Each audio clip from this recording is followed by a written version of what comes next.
2nd and 9.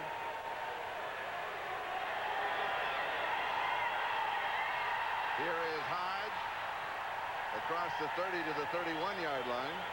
Hodge for the ball carrier. Tackle by number 20. Timeout. Pittsburgh, number 1.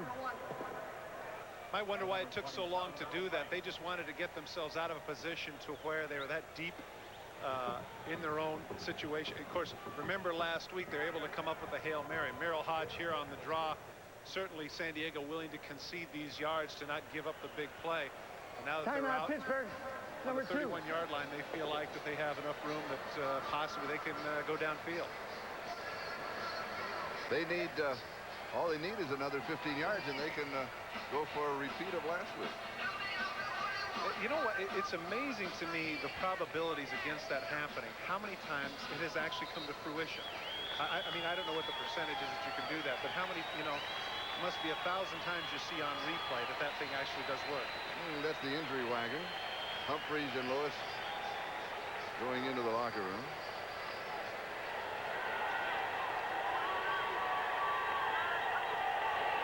Third down. First down. This is a great... It was a first down, and they pick up another first down. Once again, great job by Ron Earhart in terms of the offensive coordinator here. He has... Pittsburgh, what he did number here is 3. he set up the 3 wide receivers of what appeared to be a Hail Mary package. And about 20 yards downfield, he had Dwight Stone run the in route, and there was nobody prepared for it. Take a look if you get a chance to see this. Watch the right of your screen. You're going to see 2 receivers keep running downfield, and then Dwight Stone is going to cut to the inside right at midfield. There's nobody there. If Rawling doesn't knock him down there, he might go the distance. Heads up right on top of it. Neil O'Donnell getting the official. Timeout. Now at midfield with 14 seconds left and 1 timeout remaining, they can still throw to the middle of the field and get in field goal range.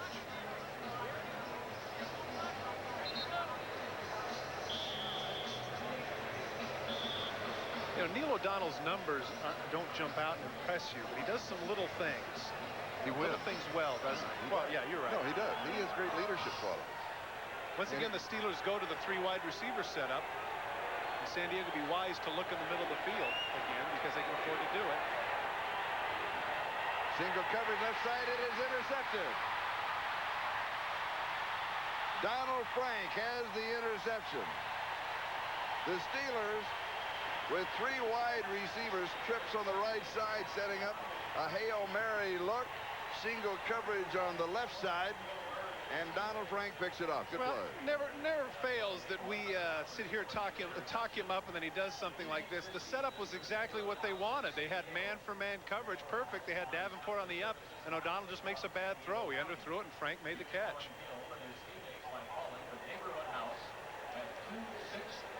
Davenport, the intended receiver. You can see the little captain there on his Donald Frank there with the captain on his jersey. He is the special teams captain there for the San Diego Chargers.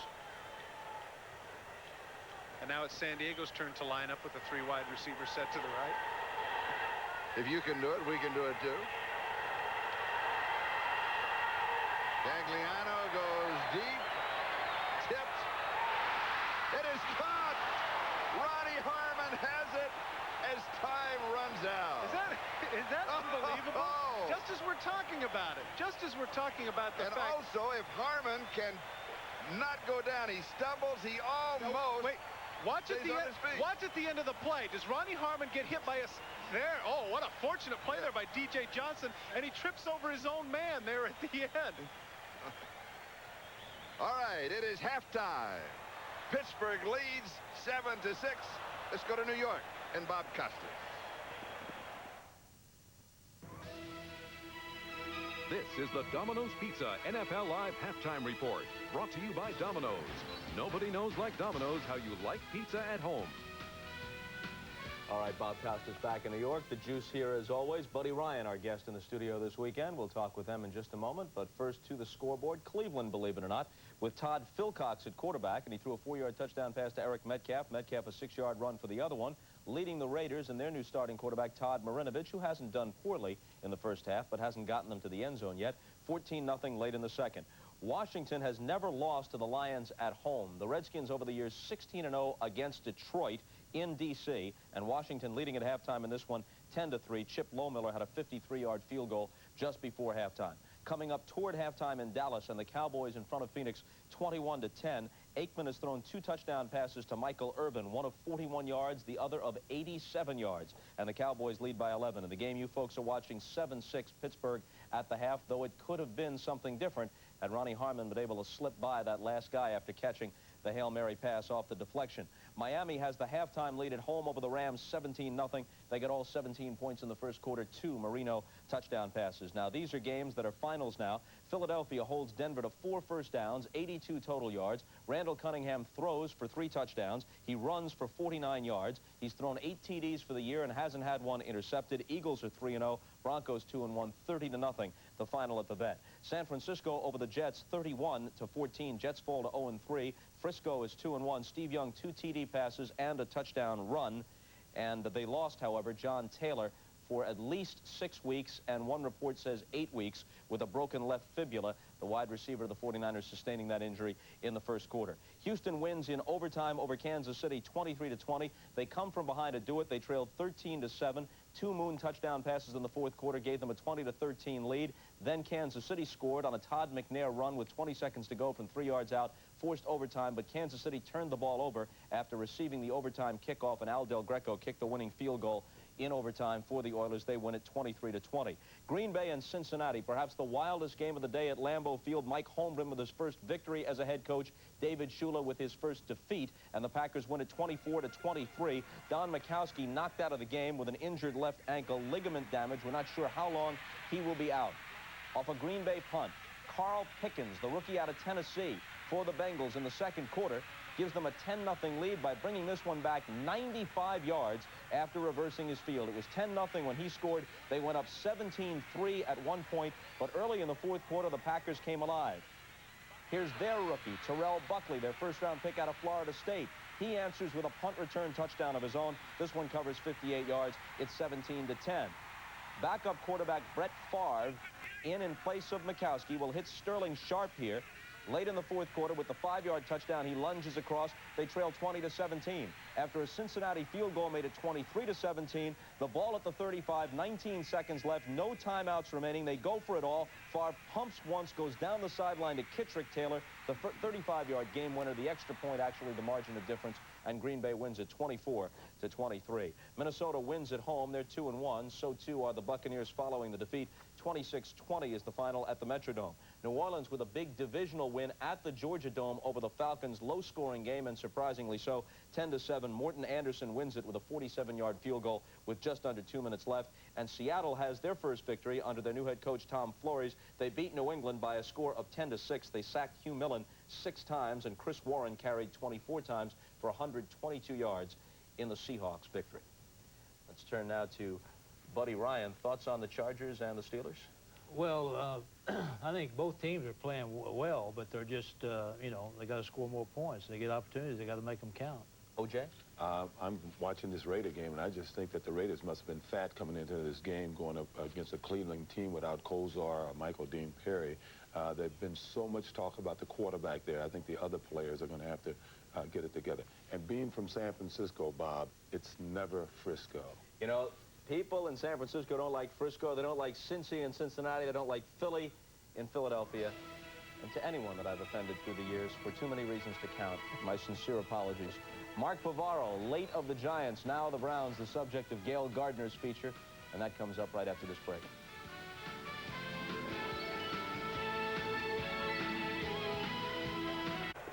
Rod Woodson is the deep back on the kickoff return for the Steelers. He will down the ball in the end zone. Pittsburgh will start from their own 20-yard line. So now let's check out the Coors Light statistics in the first half. It's very strange to see that San Diego Chargers have all of that yardage, but again, that doesn't mean a whole heck of a lot. Scores 7-6, even in time of possession. I would have thought that would have been a key stat, but thus far it's about as even as the score. It is a key stat. Okay. Even time of possession. Almost an even score. Steelers 7, Chargers 6. Pittsburgh from their own 20-yard line, first down.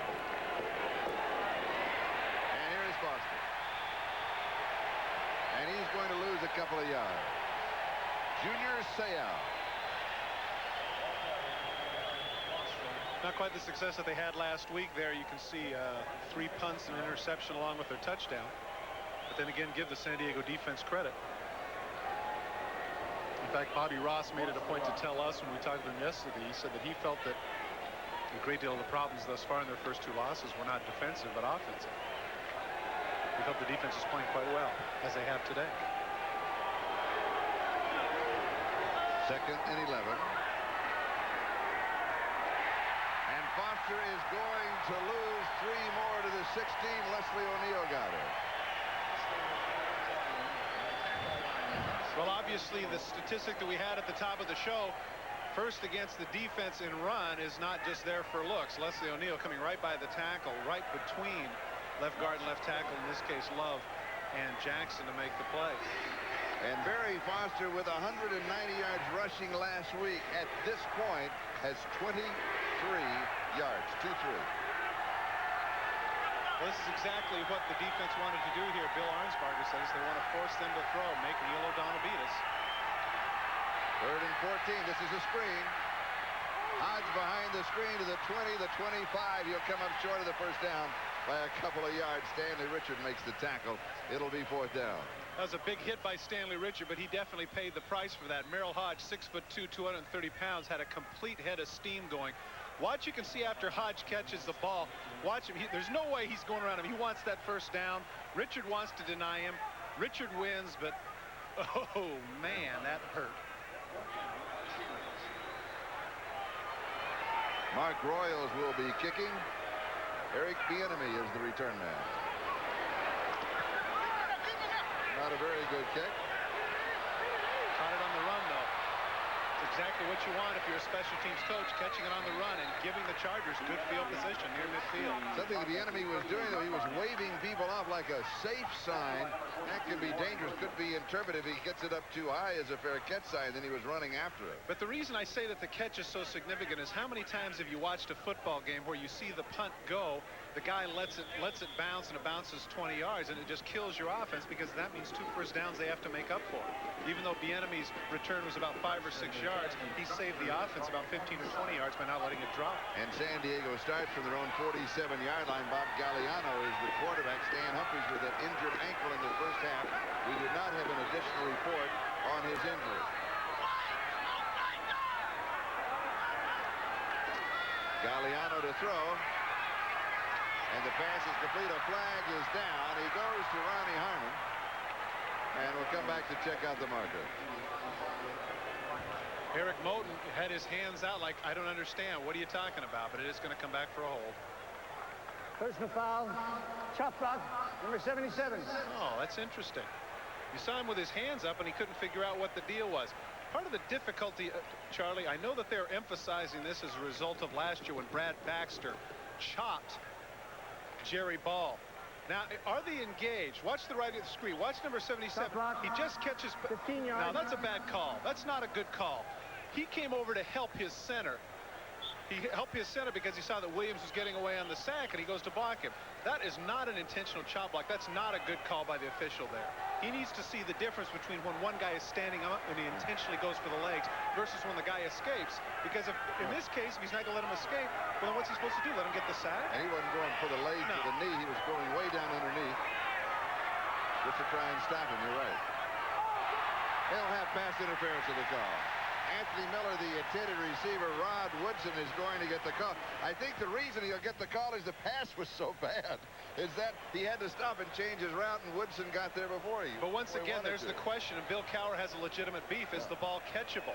I mean, if he goes through the middle of his back and doesn't allow him to make the catch, you know, after praising the officials in the first half, doing an excellent job, I think these are 2 very ticky-tack calls. Well, now but here's the conference, so they could well put the flag in their pocket.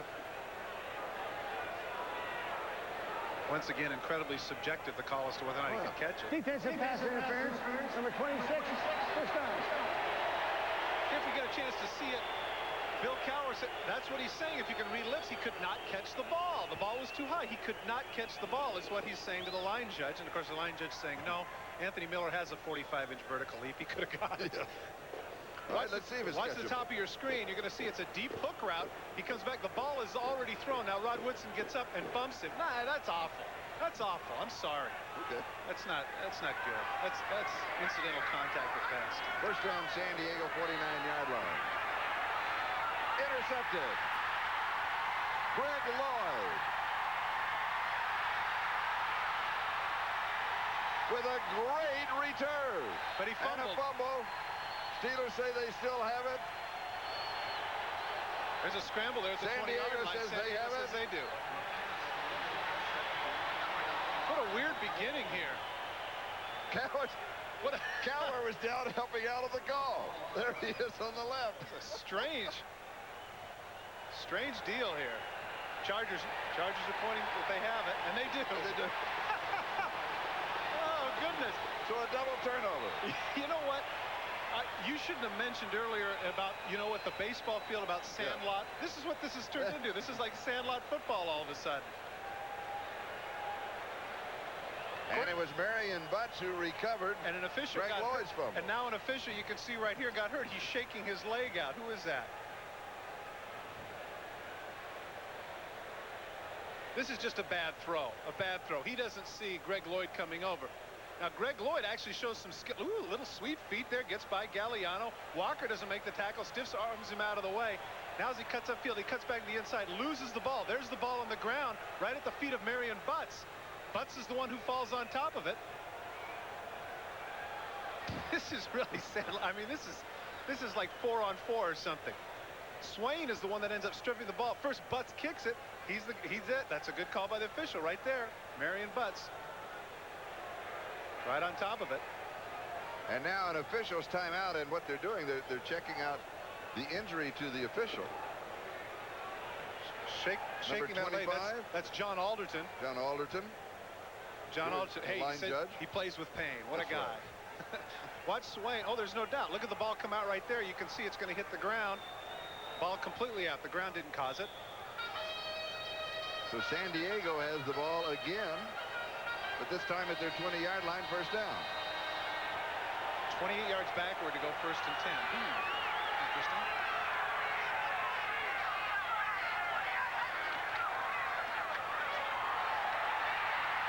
And here is Marion Butts. And a flag is down. This game is unraveling right before our eyes. A curious call here. What is that? 37. And a Steeler player is injured. DJ Johnson. Yeah. Dwayne Young, the tight end for the Chargers, was downfield. I'm interested to know if that goes at the point of the foul, because he was downfield blocking when the flag was thrown. This has turned into a circus. Holding, number 88. Offense. That is Deems May, the rookie tight end from North Carolina. The ball goes back to the 10. It'll be first down and 20. Actually, Dwayne Young was the one in the middle of the field. Although there's Deems May, that was the call. 87 was the... It's just... Boy, oh boy. All right, first down and 20. The ball on the San Diego 10-yard line. And Stan Humphries with a ride back to the sideline. And here is Butts, and he's going to lose a couple of yards. Kenny Davidson got him. Correct me if I'm wrong. Darrell Williams there. Didn't this drive start at the 48-yard line? 47. So now we're on the, 8-9-yard line? I'm watching Stan Humphries behind the bench. He's limping a little, has the left ankle wrapped. There he is. I'm sure that he's not going to return to the ballgame. But it is good news because he's pretty mobile. Second and 21, the ball at the 9-yard line. I don't know about that, Charlie. You think he might return? It's interesting the attention they're giving him. If he wasn't, they wouldn't be giving him that much attention. Galliano's pass. Woodson over the top. It'll be pass interference. It'll be the second call against Woodson. It'll be an automatic first down, San Diego at their 13-yard line. Just when you're sitting home thinking, boy, this game's cruising along. We're going to have a little something to eat. We'll be out of here. Number 26, first down. Now all of a sudden the stars of the game turned into the people with the striped shirts. This is an easy call right here. Rod Bernstein coming downfield with the hook route. Goes right over the top of him before the ball gets there. Easy call by the official. Interesting sequence. San Diego has had in this series a first down in their own 47, a first down and 20 on their 37, a first down at the 49 following a pass interference, a first down at the 20 following the interception fumble, a first down at the 10, and now a first down at the 13. So let me pose a question to you. They had a first down there at the 13, as you mentioned. All right. Since they had gone back 35 yards, all right, if they were to go the distance, how long would the drive be? Does that count? Do they add in the other yards with that? No, actually the drive would be from the 20-yard line because that's where Butts recovered the fumble on this series.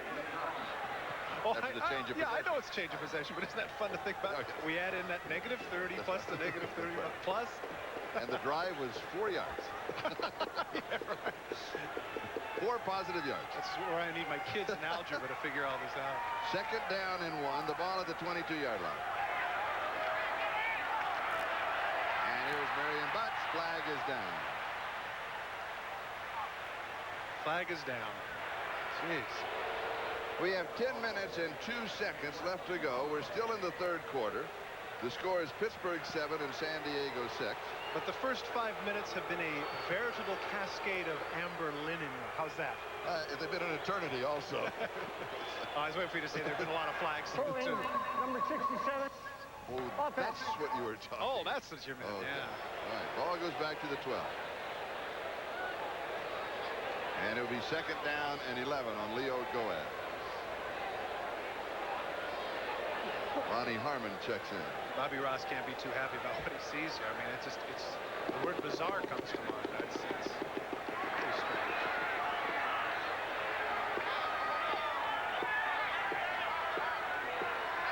Pittsburgh was 5 in the secondary. Harmon's in motion. Almost picked off. Carnell Lake, whoop, he almost had 6 more.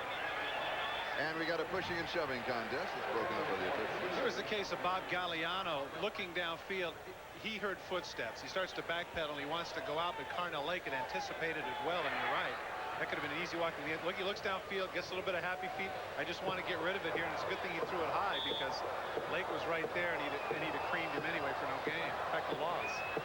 Marion Butts, the intended receiver, is now third down and 11. Carnell Lake, former outside backer for the UCLA Bruins. They feel like that he is reaching Pro Bowl caliber as a strong safety. And here is Bernstein to the 20-yard line. It'll be fourth down and 2, and the kicking team will come in. Larry Griffin with the last tackle. Charlie, I know that we're having a lot of boos out here, but, you know, given the circumstance of Galliano and the strangeness of this particular series, that was actually the sanest play we've had here in about the last 7 or 8. Now they can punt from the 20-yard line and get on with a regular football game. Here's that's Hardy Nickerson, inside backer for the Steelers, down at about the 11-yard line. We have a timeout. We'll step aside for just a moment. Steelers lead it 7-6. Why did Hertz invent #1 club goal service? To beat the rush hour. See, every plane and everybody seems to land at once. But with goal service, there's no stopping at the counters and no paperwork. Instead, you go nonstop to your waiting car with your name in lights. Only Hertz has #1 club goal. The best reason yet why Hertz beats the rush hour. To Hertz, the rest of the day is a piece of cake. For his retirement, Neil McBain had no intention of slowing down. That's why Dean Witter mapped out his financial course with only one goal in mind: victory. Dean Witter. We measure success, one investor at a time. Oil, the lifeblood of your engine. So the most vital organ is your oil filter. That's why you need Fram Extra Guard. Unique glass fiber paper stops more dirt than any other filter. Fram Extra Guard, the best protection ever. The last thing the average person wants is the average car. That's why the new Mazda brought you the return of the pure sports car, the all-new RX-7, and the return of the Roadster, the Miata. That's why our 626 feels personal, and our MX-6 feels timeless. It's why every Mazda will fulfill its promise in a way no other car can.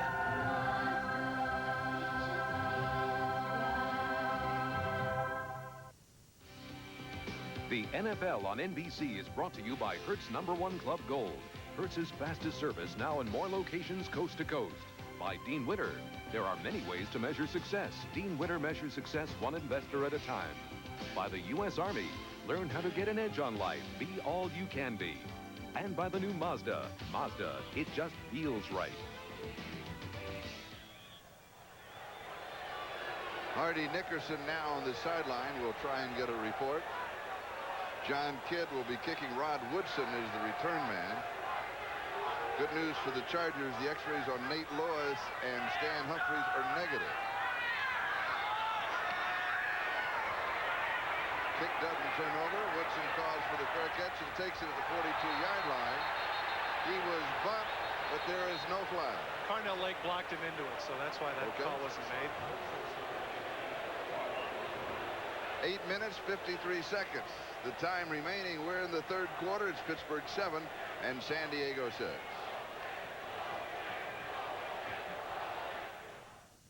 Although most human beings instinctively join herds, there are those who simply don't look for safety in numbers.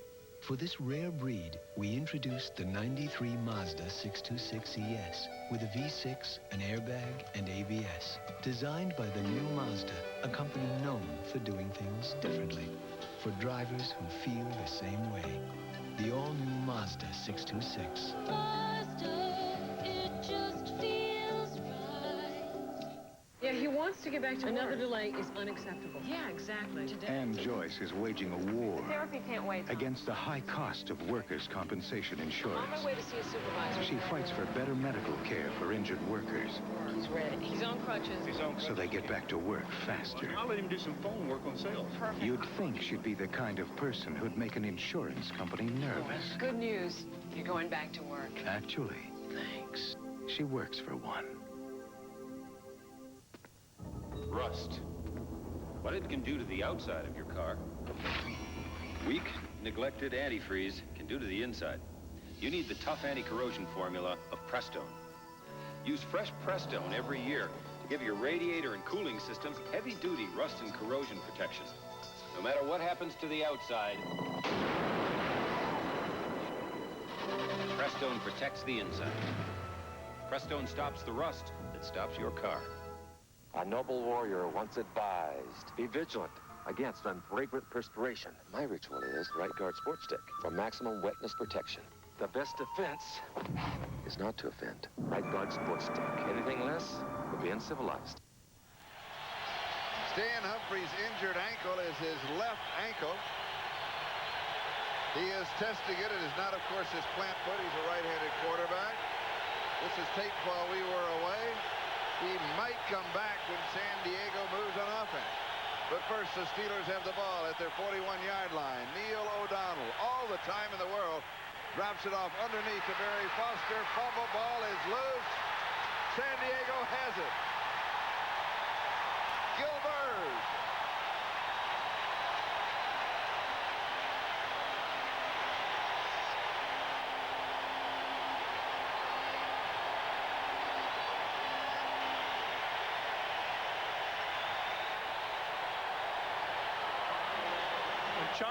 Charlie, you're absolutely right there. Stan Humphries right in the middle of the Charger pile.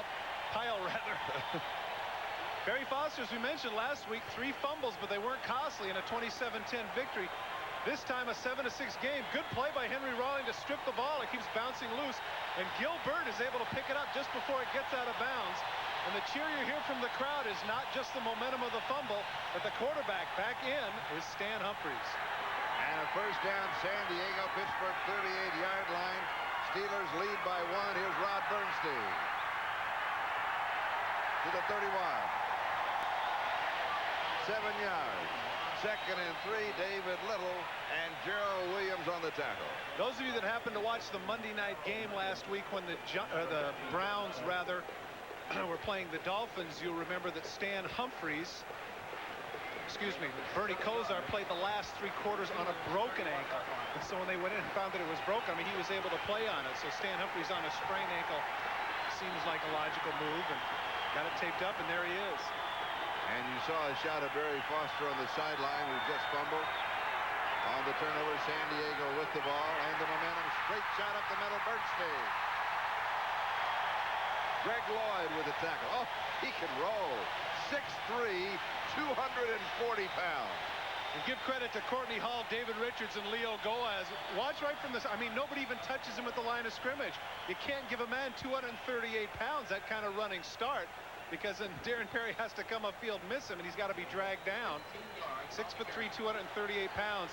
Those men right there, Courtney Hall, David Richards, doing a nice job getting the hole open for Bernstein. And here is Bernstein again. Bounces off of tacklers. Gerald Williams was there. A little bit of a scuffle after the play.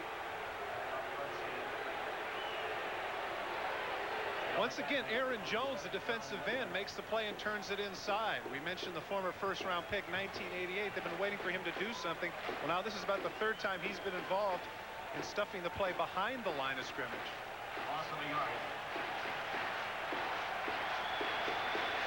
Courtney Hall and Jones going at it.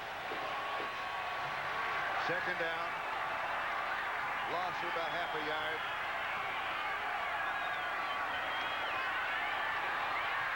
Humphries throws in zone.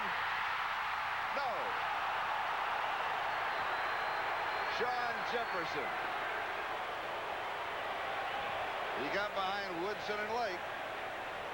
Jefferson does a nice job of finding the seam in the secondary right on the line. Humphries aims it right where it could be, right between, but it's a good call by the official. His left foot was on the line. There you get another chance to see it. The left foot was on the line. The right foot was in. He aimed that ball. He thought he had it. Now he's looking at the official, and nope, didn't give it to him. Third down, just over 10. 6.5 minutes time remaining, third quarter. Jefferson's in motion. Humphries drops it off right side. Jefferson makes the play.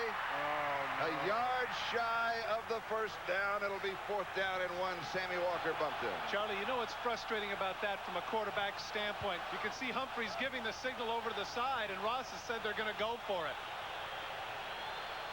No, he changed his mind. No, he changed it. First of all, he went like this, and he was waving to him saying, yeah, go for it, but now he's changed his mind.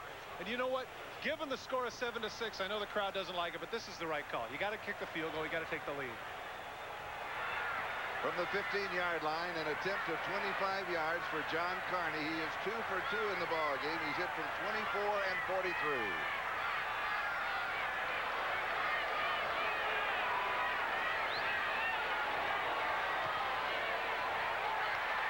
Missed it. No good. He pulled it.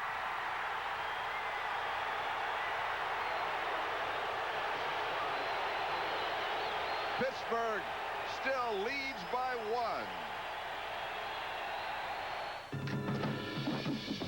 1. On September 25th, the legend begins. A man committed to the land. I thought all our colonial scouts were in the militia. I ain't your scout. You sure ain't no damn militia. A woman who invades his heart. What are you looking at, sir? I'm looking at you, miss. Caught between empires at war. Their love refuses to surrender. Why didn't you leave when you had the chance? Because what I'm interested in is right here.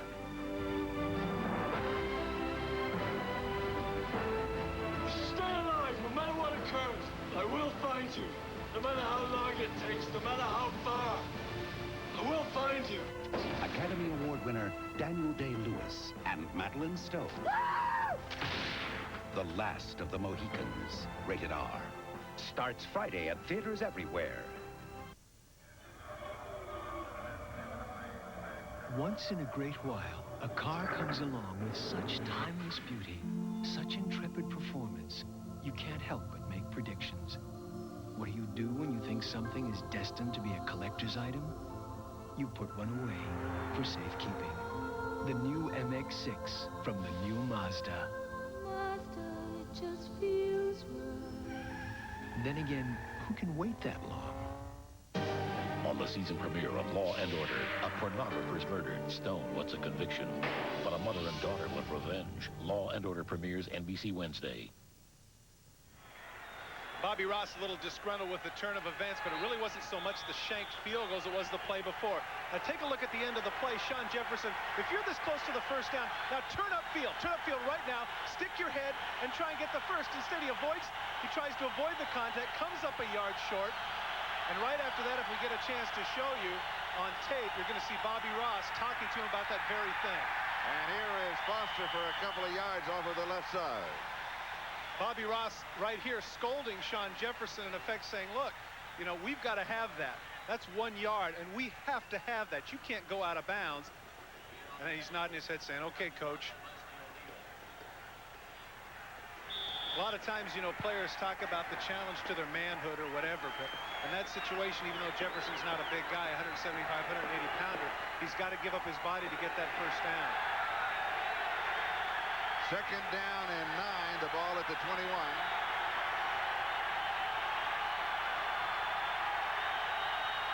O'Donnell is 11 of 15. He throws to Stone, slips a tackle, has the first down.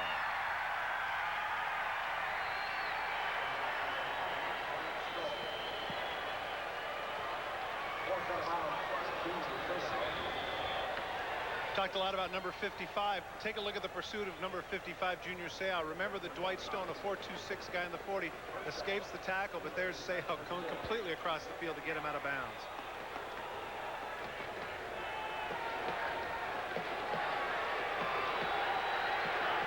Junior Seau, as we mentioned before, his enthusiasm. He even loves to practice, which is strange. Yeah, that is. I agree. And here is High. Earl goes over the top for about 3 yards. Blaze Winter with the tackle. You know, Bill Arnsparger was telling the story about Junior Seau yesterday when he said that they had a punt drill. And, of course, players know that when you go through special teams day, if you're a starter, an offensive or defensive starter, special teams day is usually a day where you just get to sit back and relax and not do a whole heck of a lot. Instead, he said that Junior Seau came out and ran as a sprinter just because he wanted to be involved in it. He wanted to practice, and that really supports what you're saying about the fact that the guy just flat out likes to play. Second down and 7. O'Donnell now 12 of 16. This one is dropped. Adrian Cooper, who caught the touchdown pass, dropped it.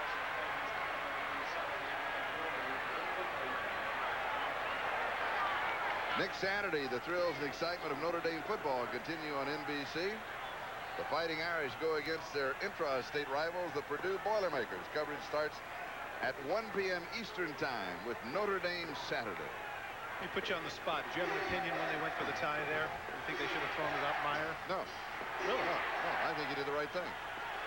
Where he was on the field, if he throws long, it's intercepted. They run back and score. They lose the ballgame. They might say, what a dumb move.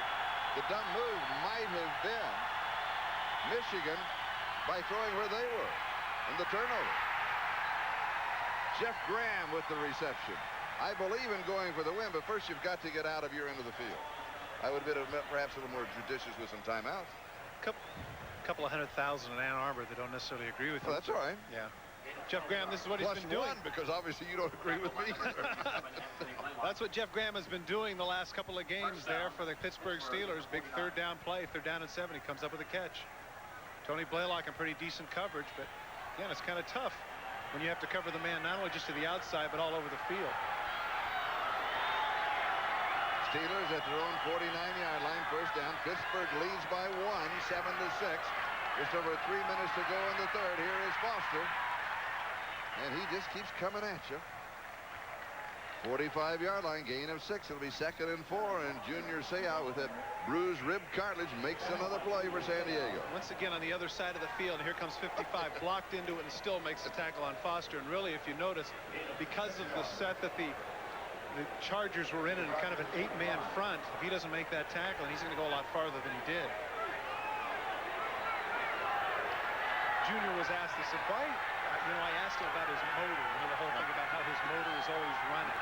And his response, which I thought was very funny, he says, Junior!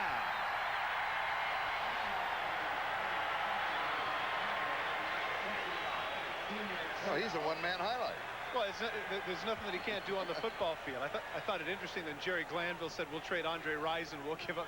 He says, but I want Junior Seau. And of course, the people of San Diego said, yeah, fat chance. There he is with the play, exciting the crowd. 3rd down and 8, the ball at the 49-yard line. When asked why he is so wired and never gives up on a single play, his response was, because got nothing else to do on Sunday. I'm here, hey. That's great. O'Donnell over the middle, 1st down. Flags are down. Graham with the reception. Blaylock was with him. Did he get a face mask? Yeah, it's the exact same play. They had a crossing route from one side of the field to the other. San Diego. 5-yard face mask, number 37. Charlie, we've been singing the praises of Bill Arnsparger, but here they had the exact same situation they had 3rd down. Straight man-for-man coverage, and they had about 3rd and a pretty good distance. Graham cuts across the middle of the field. It was a good throw, but if you're going to have man-for-man coverage that consistently, a quarterback can read that all the time. Right there at the end, he does get a piece of the face mask, as you can see. Steelers in pretty good situation here at the 31-yard line. After the missed field goal attempt, the Steelers now, from their own 20-yard line, have moved to the San Diego 31, and here is Hodge. He's going to pick up... No, they're going to mark him down a little earlier, I believe. They're going to mark him down around the 28-yard line. Charlie, a couple of games ago, Bill Cowher made the remark about how you can see a team's body English. You can see here on this drive as a result of the missed field goal. You know, the Charger defense is certainly not quit by any stretch of the imagination, but you can see the body English, a little bit of the depression over the fact that, you know, it seemed like they had a guaranteed 2-point lead. The Steelers have not been 3-0 since 1979, and that was the year that they won their 4th Super Bowl. O'Donnell all alone in the middle is Stone. Wide open.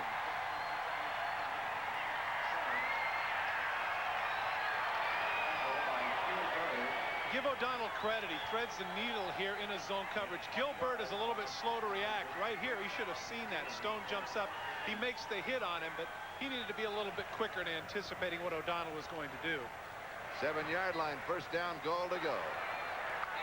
We're taking a countdown to the end of the 3rd quarter.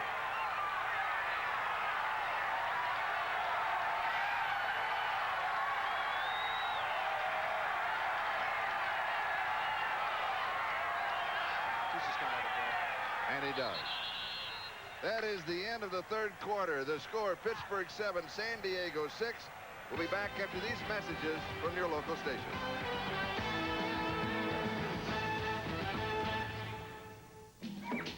One step into this paradise will be your last.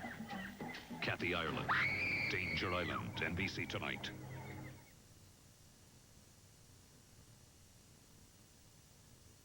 Hey, Hannon, lunch. Hey, all right. No. I mean, see what everybody wants. 2 cheeseburgers and quarter pounder with cheese. Large fries? Big Mac. Make it 2. Got it, kid. With McDonald's extra value meals, you can order your favorite food by number. Served up fast, guaranteed. What you want is what you get at McDonald's today. Hannon, nice job. It's yours from now on. The story of the 91-92 Pens, now on video. Watch the back-to-back Stanley Cup champs. Look for Against the Odds right now at Foodland. Yes. At Foodland, yes means Cornet Sparkle Towels, only 69 cents a roll. Contadina tomato sauce, buy one, get one free. Fresh like frozen vegetables, just $1.19. And look for the yes tags at Foodland. Yes. Foodland, yes. In my beer commercial, it's the weekend, and I'm in the usual situation. His Majesty's just sitting there while I'm working away. Turn it up, I can't hear the TV. But then, presto. Here, honey, here's your iced light. Weren't you gonna pour it for me? Yes, dear. It's the old role reversal. Now this is a weekend. Icy Light, the light beer with a unique Pittsburgh ingredient. Taste. It's a Berg thing. It is 74 degrees in the 50s tonight. Scattered showers tomorrow. Everywhere. Amazing how many friends you get when you win. I think Gold Brigade, the California Steeler fan club. 11th play of the drive. It's consumed 5 minutes and 48 seconds. It's first and goal, 7-yard line. And here is Foster. And he's going to pick up a yard, maybe 2. Mark it to the 5. Second down and goal to go. Big victory for the Charger defense here if they can force him to kick a field goal. Neil O'Donnell in the second half. 6 of 7, 69 yards. Overall, 15 of 20, 197 yards, a touchdown and an interception. It's interesting because, as we mentioned, the thinking was make Neil O'Donnell beat us, and that's kind of what he's doing. He will, yes. I like Bill Carroll. We talked to him yesterday. He said it's a business trip. It has to be treated as a business trip.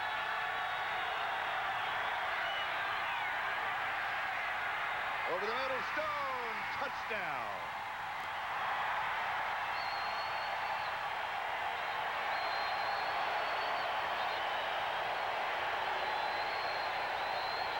An 80-yard touchdown drive following the missed field goal. And the first thing Cowher does is he goes over his defense. He says, don't you dare let down.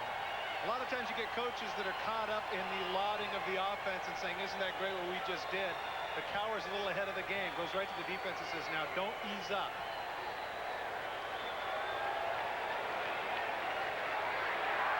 Gary Anderson with the extra point.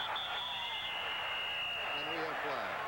It's a little frustration on the part of the San Diego defense, as we mentioned, out in the field more than 6 minutes in this last drive following the missed field goal. They can't be too happy about what's going on here. Ball start. Number 72.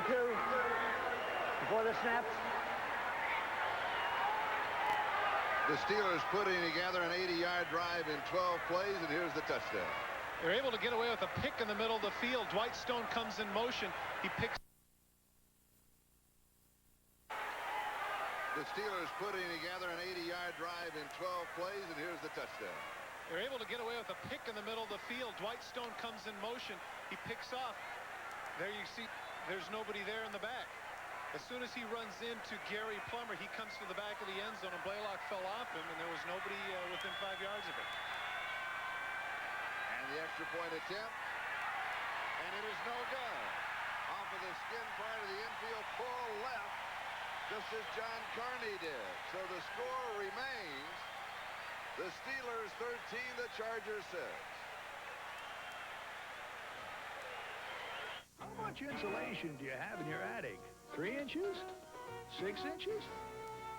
Well, the Department of Energy recommends R38 for most American homes, which is equivalent to a foot of Owens Corning pink fiberglass. So grab a ruler and measure your attic insulation. Then get rolling. And get a foothold on your energy bills. For more information, call 1-800-GET-PINK. It isn't the night or even the fog that gets you. It's when the team leader puts you in charge for the first time.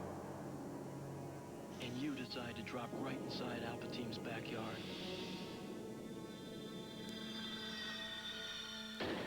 That's when you find out how good you really are.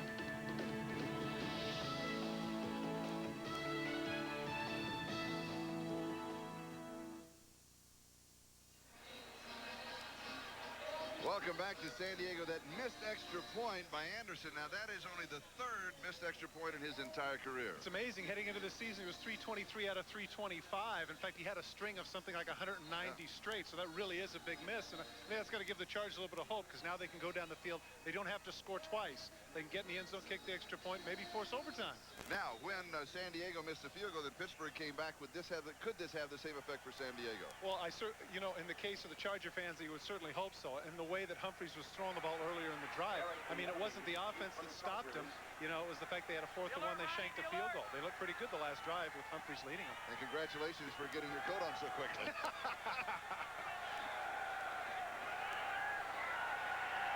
Anderson kicking off. The enemy a yard deep is going to run it out. He is to the 20, to about the 23-yard line. We have 14 minutes and 4 seconds left to go in the ball game. And the score is Pittsburgh 13 and San Diego 6. Back in a moment. Cower Power for the Pittsburgh Steelers. NBC Power for next weekend. I like it. Segue. What a segue. I like that. Segues are for kids. The big game is Pittsburgh and Green Bay, the second half of the doubleheader, and that game is going to go to about 90% of the country. A huge game. Yes, a huge major game. And I tell you what, 7 cameras. I know that the nation really wants to take a look at this kid Terrell Buckley. After that 57-yard. I want to see him. I mean, it's just unbelievable to me how he and Dion. Dion comes off the baseball field, runs back a kickoff 99 yards for a touchdown. This guy comes out of the bank and runs it back 57 for a touchdown. San Diego now from their own 23-yard line, first down, trailing 13-6. Good numbers for Stan Humphries there. Coming back off of that ankle injury of the first half. It is tipped to the air. It is intercepted. The Steelers have the ball. David Little with the interception. Kenny Davidson is the man who got a hand on it, and David Little with the interception. San Diego Chargers, it's almost like Murphy's Law. Yeah, this is a good play, but how many different directions can the ball go when it's batted? It can go down, it can go out, it can hit the ground, but instead it goes straight up in the air. David Little with the interception, and right when the Chargers thought they had something working for them, turnover. And watch number 33 on the replay, Ronnie Harmon, because he's still down. I mean, how many times have you seen the ball batted where it goes straight down or ricochets off and goes a different direction? In this case, straight up in the air, and David Little gets the gift. And Harmon is up, but did you also see Stan Humphries? He was up trying to make the tackle. That's the 13th turnover that Pittsburgh has had now in the first 3 games. That leads the National Football League. That man right there, Kenny Davidson, with a big play, enabling David Little, the 11-year vet, to get that interception. That graphic coming into the ball game. The ball now at the San Diego 17-yard line. First down, Steelers. 13:55 remaining. Pittsburgh up 13-6. And here is Foster to the 14-yard line. A gain of 3. And for an update, let's go to New York City and Bob Costas. Bob? Onto the category of go figure, Charlie. Todd Philcox in with Bernie Kosar hurt, and he rifles his second touchdown pass of the day to Eric Metcalf. The catch and run covering 69 yards. Metcalf has 3 TDs, 2 on receptions, and 1 on a run. And Cleveland leads at L.A. 21-13. Charles? Thank you, Bob. And Todd, after Monday night's game, when Cleveland was so beat up, I didn't think they'd have a chance in that ball game against. Yeah, you figure only 6 days 5 days rather preparation, plus the fact that they have to travel and they're going to the second-string quarterback. I think, in fact, those are one of the reasons that the Raiders went to Marinovich. Stone juggles, it spins, holds on.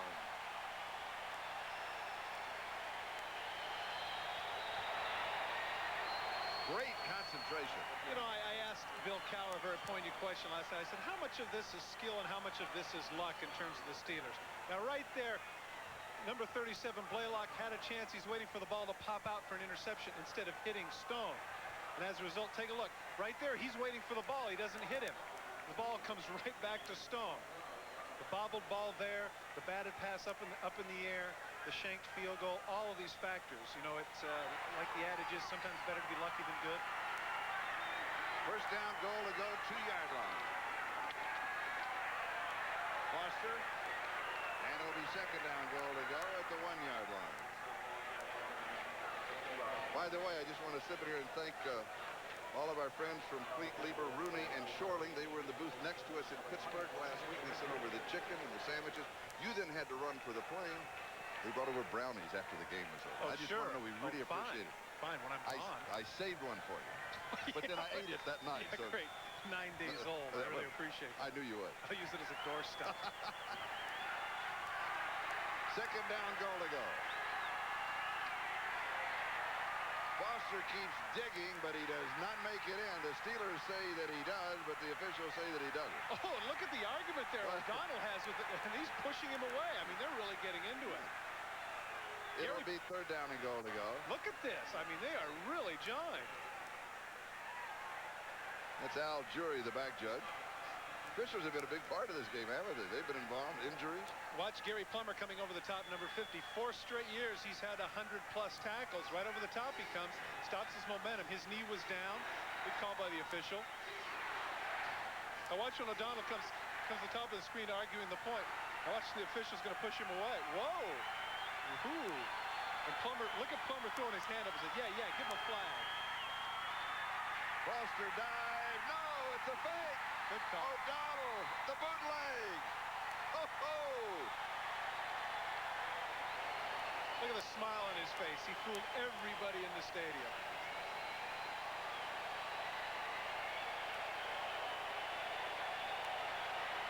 What a great fake.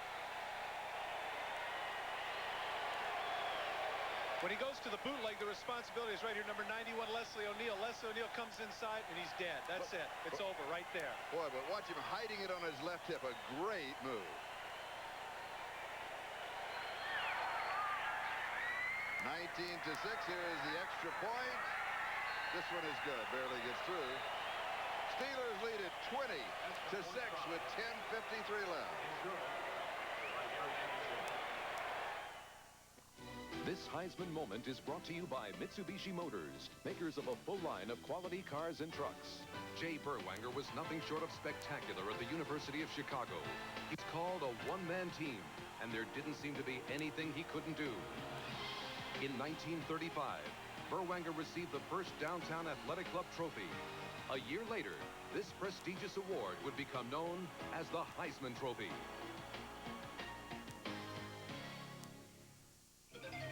Eclipse. Noun. The motion of one heavenly body passing in front of another.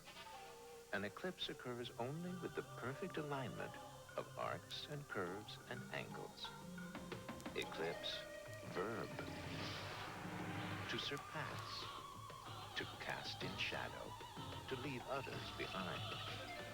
The stunning Eclipse from Mitsubishi. The word is getting around.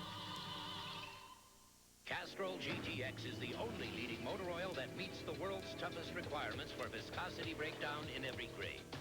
This is the only way to get that kind of performance from any other leading brand. Castrol GTX, engineered for today's smaller cars. It's the Domino's Pizza NFL Spectacular. What are these guys into? Piling it on. And if you're into piling it on, get a Domino's Medium with unlimited toppings now, just $8.99. And pile it on. Nobody knows like Domino's.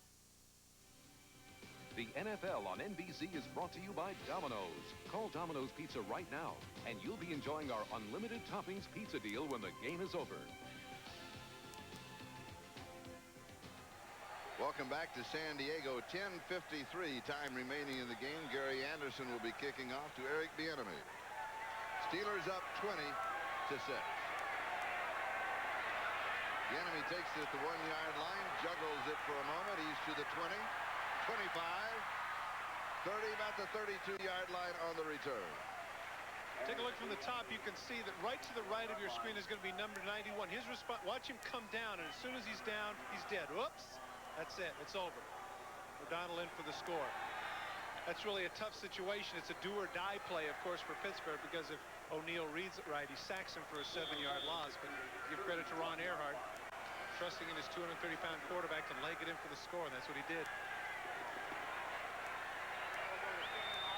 Chargers ball, first down, their own 31-yard line. A lot of time remaining, 10:42. Humphries to throw. And it is incomplete. Derek Walker, the intended receiver, a catchable ball. But the Steelers have really been tough defensively this year in the second half of their ballgame. First game against the Houston Oilers, they were down. An interesting point here, they were down at halftime, 24-16. Came back to win that game, 29. Number 53, offense. To win that game, 29-24. Last week against the New York Jets, the score was tied at halftime, courtesy of the Hail Mary throw. And they ended up winning that game, tied at 10, and they ended up winning 27-10. And that man right there, John Capers, former defensive coordinator for the New Orleans Saints, now defensive coordinator for the Steelers, has an awful lot to do with that. And now the Chargers have a first down and 20, the holding call on the center, Courtney Hall.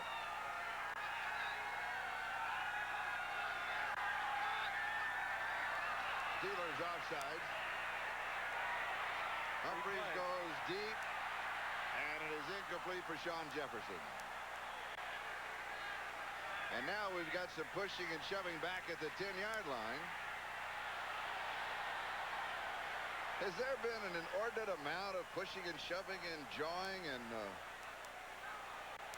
contact after the plays? Well, at this point, it's strange, and I know that Bill Cowher's not very happy about what he sees out there. He's got a 2-touchdown lead, and the last thing he wants is his Steeler players to get out there. And you can see right there, that was interesting. Right there, he came out with Levon Kirkland, and he went in to replace a linebacker. Whoever it was getting into it, and I think it was Gerald Williams. I tell you, Moton may have been thrown out of the ballgame for San Diego for kicking. But you I think that's what happened, because Gerald Williams is walking off the field right now. Levon Kirkland, the backup, he went right in. Now, I'll be interested to see if he gets in a conversation here with Cowher in terms of some poise out there. Cowher lets him go. He's going to make him sit down. We have a 5 and 15. 5-yard penalty against the defense. Offside. We have an ejection of number 77. That's Moton. Out of the game. Yep. And I think it was for kicking. That was one of the signals that I picked up from the official. Now you can see Bill Cowher saying to him right there, what sense does this make? The score is 20-6. We're winning. You have to keep your poise. It makes no sense right here to do what you're doing. And sure enough, it's interesting. A little psychology here. He goes over and talks to him, sends him back on the field. Now Levon Kirkland will come off. You know what? I mean, he is pushing all the right buttons here in the first 3 weeks of the season. Offside here. Personal foul there. 5 and 15. So the ball goes back to the 10-yard line.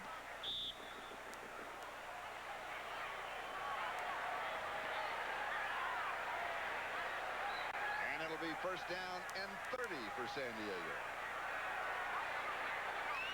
Mike Zandowski is now the left guard, replacing Eric Moton, who was ejected.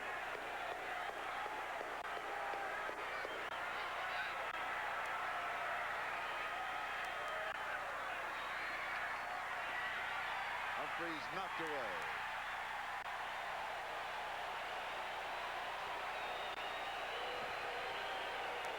Gerald Williams, a nose tackle, is the man who knocked it down.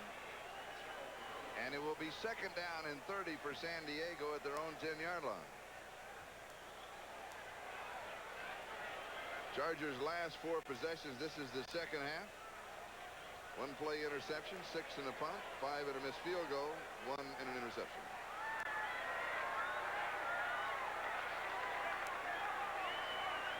Second down and 30. 10:24 left to go in the ball game.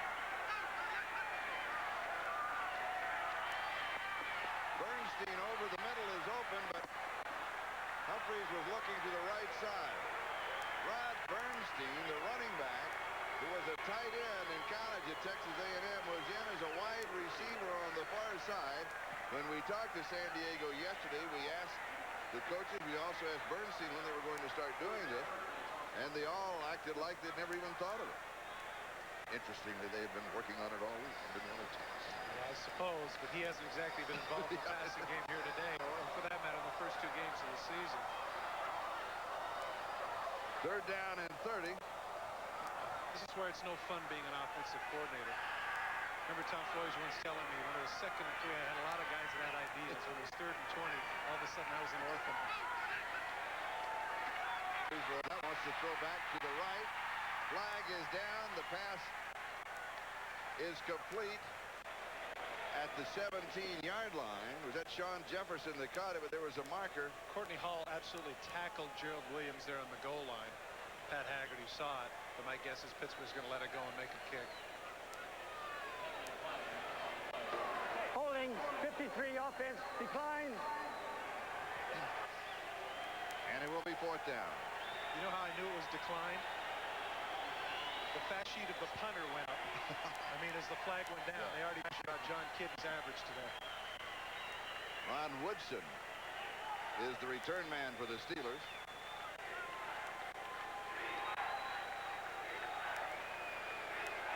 And John Kidd will be kicking. Sam Ano is the snapper for San Diego. That's the only thing that he does, snapper. They carry him as a linebacker, but this is what he does. And he does it well. And Kendall Gammon on the other side, same situation. That's why he's on the roster. Woodson. Wow. Oh, what a great move. He takes it at the 30. Almost in the grasp of a Charger. Was that Deems May that was down? And spun out of it. Take a look. Darren Carrington has him right in his sights, and he gets right away. Great move. We've got a timeout, and the Steelers have the lead. Back in a moment.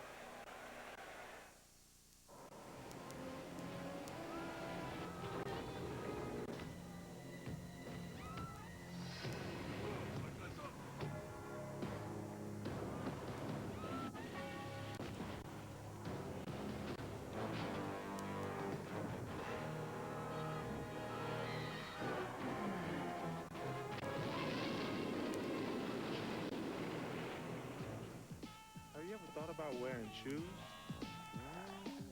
Mitsubishi believes that a luxury car should offer something beyond the usual luxuries. It may be extraordinary power and control, a consummate blend of comfort and performance, or a state-of-the-art four-wheel drive system. The 3000 GT, the Diamante, the Montero. Lease the luxury car of your choice. Only $399 a month for 36 months. Mitsubishi, the word is getting around. Why do you get great service from a MetLife rep? He's got terrific follow-through, answering tough questions.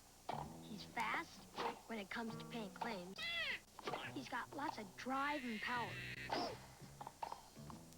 And he makes neat saves when the going gets rough. It all adds up to advantage. MetLife. Get Met. It pays. The NFL on NBC is brought to you by Mitsubishi, bringing you a full line of award-winning automobiles. Mitsubishi, the word is getting around. By the people at Nike, who encourage you to just do it. By Radio Shack, America's technology store nobody compares. And by Delta Airlines. At Delta, we love to fly, and it shows. This is Charlie Jones and Todd Christensen with 9:46 left to go in the ball game. Today's attendance 46,127, 46127. Steelers first down, 33-yard line. And Foster back to the line of scrimmage. They'll run a little time off the clock. Leslie O'Neal with the tackle. This was only about a 5-yard return, but I think you have to appreciate the athletic skill and the courage of Rod Woodson here. Darren Carrington bearing down on him. He senses that he's there. Watch it. He has to catch the ball, concentrate on that, and in the same move, make that 360 spin. What a great athletic move by Rod Woodson.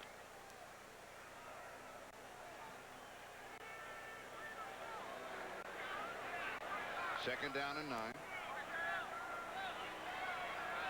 Charlie, you'd have to argue with regards to Rod Woodson, along with maybe Albert Lewis and Darrell Green, of course, out with the injured hand. I guess it probably, and I guess you could include Deion Sanders in that group. You could say that Rod Woodson might be the best cornerback in the league.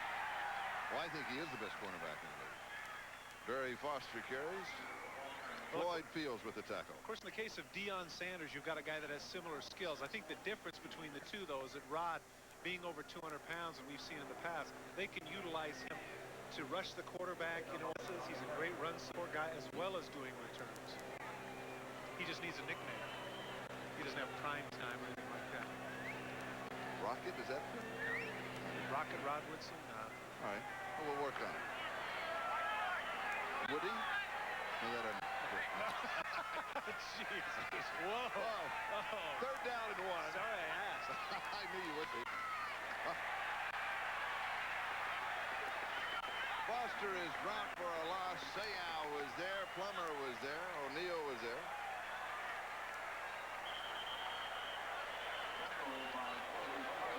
And so Mark Royals will be kicking. Eric Bieniemy is the returner. San Diego, number 1. San Diego stops the clock. 7:50 left to go in the ball game, and we'll be back in just a moment. The Purdue Boilermakers battle their upstate rivals, the Fighting Irish. Notre Dame football is home on NBC. 7 minutes and 50 seconds left to go in the ballgame. In reality, San Diego was saving themselves 45 seconds because the Steelers would have taken all of the time off of the clock. Mark Royals to kick. Eric Bieniemy is the return man. Good kick. Bieniemy at the 13-yard line and is down around the 24-yard line. Devon Kirkland made the tackle. That's Blaze Winter, defensive tackle for San Diego. We talked about him in the first half, the overcoming the handicaps, the cleft palate, and only 10% hearing in the right ear. Well, he's played for a few teams in the National Football League. The last time he was cut a little over a year ago, he couldn't get anybody to pick him up. So what did he do? He went out, he made a commercial on himself, and here is just a part of the commercial. Blaze Winter wants to play football.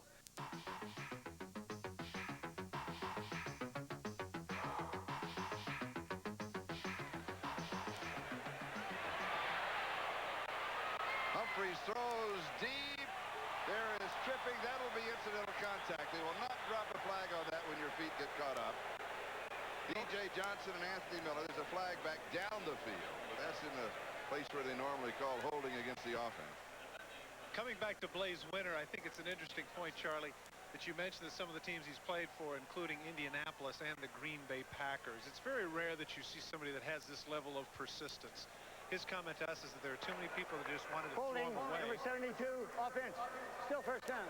And I think anybody like myself who has played the game understands the commodity broker type relationship that you have with management. But I mean, the courage that he's shown and the insight to go out and make himself presentable in that video. I mean, that really shows a lot of foresight on his part, and as a result now he has a job with the Chargers. Also quoted this week, he said, absolutely anything is possible if you're relentless and you refuse to die. But he stayed after him, and he's playing well. You're right, he certainly personified that. Yeah. Now for an update, let's go to New York City and Bob Costas. Bob? Charlie, Eric Metcalf having the day of his life in the National Football League. Here he'll catch a 63-yard touchdown pass from Todd Philcox, makes the tackler miss. Ronnie Lott chases him, gets a little piece of his heel, trips him up, but Metcalf stays on his feet for his 4th touchdown. Man, Cleveland 28, the Raiders 13, and back to the folks in San Diego. All right, thank you, Bob. Are you surprised by that score? Very much so. I really thought that homecoming and everything else going the Raiders' way with the new quarterback, that would have been a victory for them. But give Metcalf credit. I'm thinking that his dad, Terry's got to be awfully happy right now, huh? Humphreys goes deep, and it is incomplete. Harmon can make the one-handed grab, but this time he couldn't pull it down. He has those tackify gloves that Todd likes. He just grabs them and pulls them down. Not. Not okay. Laying out with the one hand right here. It almost sticks. But closest only counts in horseshoes and drive-in movies. I'm moving right along to the 10-minute ticker. Just keep on going. There's the Cleveland score that Bob gave us the update on. Washington by a field goal in the 4th. Look at the day Michael Irvin was having. Yeah. I guess you really do need training camp, huh? Humphreys deep over the middle to Bernstein. It is incomplete. It'll be 4th down, and the kicking team will come aboard. 7 minutes and 13 seconds. Time remaining in the ball game. The Steelers are up 20-6, and the Bluebirds are out in San Diego. This is a time for Bobby. This is one of the most difficult things for a coaching staff, because now is a time for them, as strange as it sounds, 7 minutes left in the game. Unless something very strange happens, you figure the Steelers are going to win this game.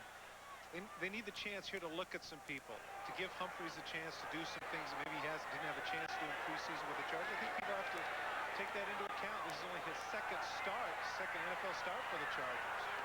And here's Woodson from the 39, a right return. He cuts upfield, goes to the outside. He's to the 40, needs one more block. Hurdles. Dead saw into that the kicker, John Kidd. I'm telling you, I saw that coming, and I know he's hurting. You know what his thinking was right there is he thought that John Kidd was going to go low. Look at the blood on his nose. He just got that lower bar. He's a kicker. That's exactly right. You know what else? He's a football player. Well, he'll be able to go home and bag it, but it's going to cost him some stitches. You're absolutely right. They set up the right return.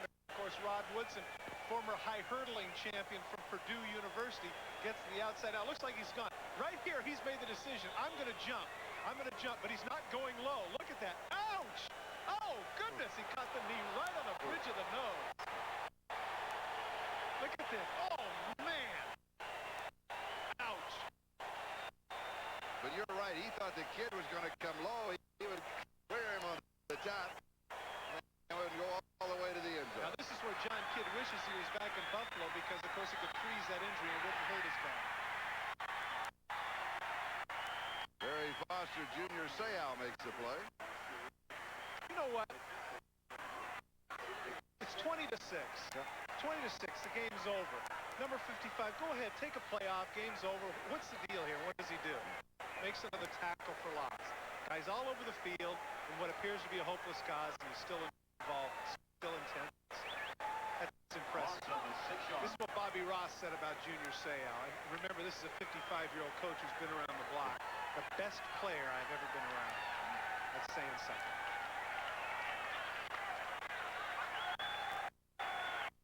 No, he's not too bad a player to be around either. That was a great return. Second and 16, the ball on the 22. Incomplete. Adrian Cooper, the intended receiver. As I mentioned at Purdue University, of course, he was a world-class high hurdler. But, of course, those who follow track and field aficionados know that the sticks are only 42 inches. You know, to go over 42 inches, John Kidd's 6'1". That's right. So he John didn't help him either. John was standing up to take He overestimated his ability. Oh, yeah. John was the hurt.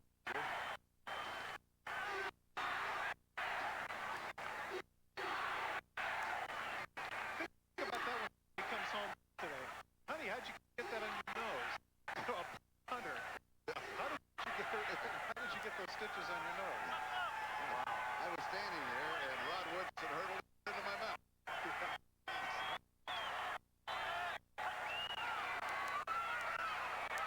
Hodge, nothing there. Clock is moving on his countdown. 5:55 time remaining.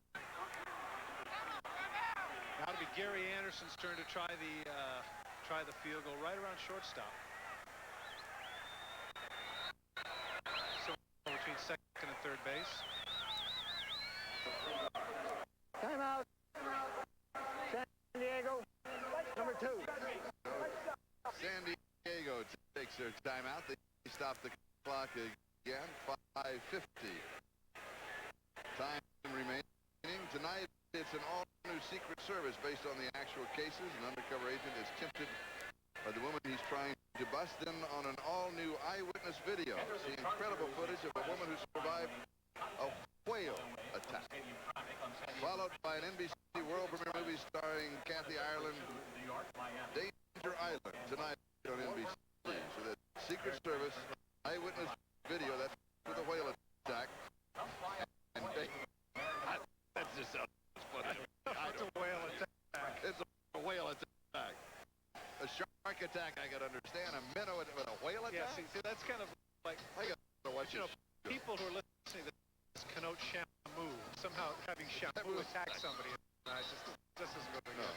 I did notice, though, sure Danger Island, Kathy Ireland. I don't know if you saw the movie Necessary Roughness. She played a place kicker in that. Remember that? Yeah.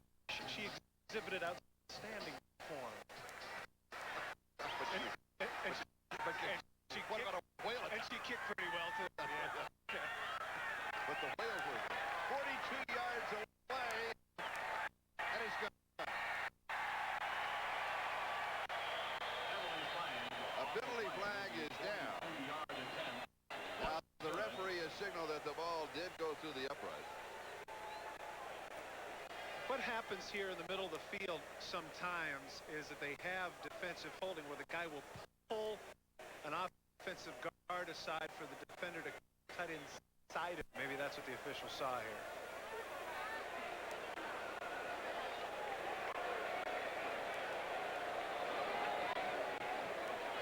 Disregard the flag. The kick is good. Thank you. Thank you, thank you, thank you. 40-second timeout. So Gary Anderson with the field goal. The score is now 23-6. Pittsburgh with 5:45 remaining.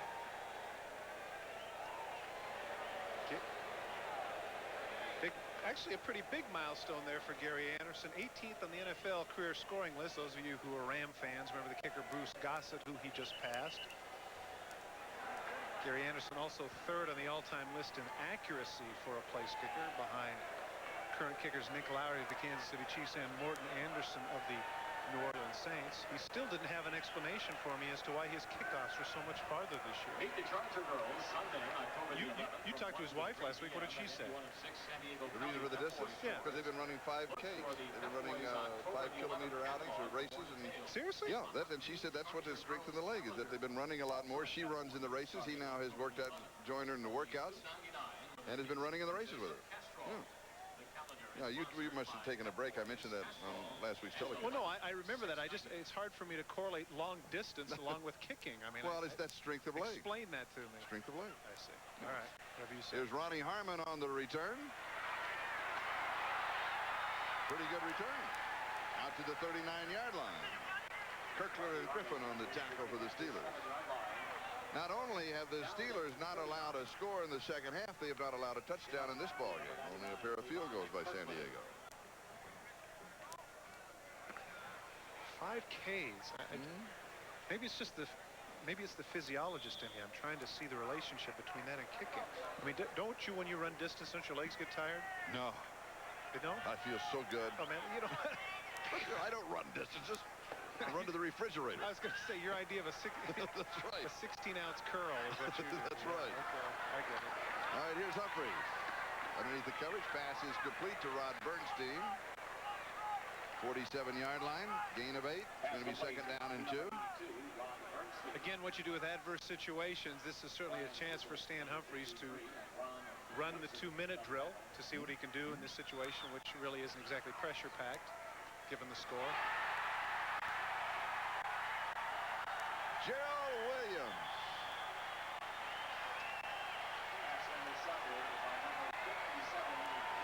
The 3rd interception of the ball game for the Steelers, their 12th of the year.